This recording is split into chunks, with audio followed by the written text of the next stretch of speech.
කලින්දුගේ අම්මා. කලින්දු හරි ලැජ්ජකාරයා. මන් නැතුව කාවත් පළවෙනි පාට හම්බෙන්න යන්නේ. ඉතින් කොහොමද දුව මේ දවස්වල ඔයාට? වරදක් නෑ ආන්ටි. මං කතා කරලා හරියනවද? ඔයත් මේ ළමයා කතා කරන්න. මේ ඔයාට කොහොමද? කොහොමද කියන්නේ? දැන් ඒ ළමයා කිව්වේ වරදක් නෑ කියලා. ඔව් කිව්වනේ. ඔයාගේ කොණ්ඩේ හරි ලස්සනයි. thank you. වෙල්කම්. එහෙනම් ඔය දෙන්න කතා කර ඉන්නකෝ.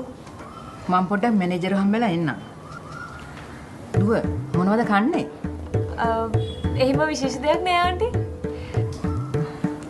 හරි. මම ලසඤ්ඤා ඕඩර් කරන්න. කැමතිනේ? thanks aunty.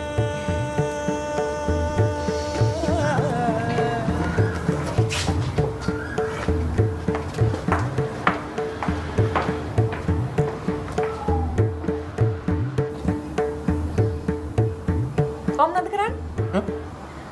මොනවද කරන්නේ? මං බිස්නස්. මං හිතුවේ අපේ අම්මවට හැමදේම කියලා ඇති කියලා. නෑ එහෙම මුකුත් කිව්වේ නෑ. ඒකත් හොඳයි. ඔයා මං ගැන නොදැනන්නේ මාව මැරි කරන්න කැමති උනේ. excuse me? ඒකට කියන්නේ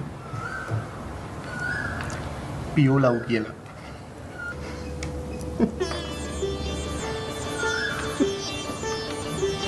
මේකේ ලස්සන හරි රහයි.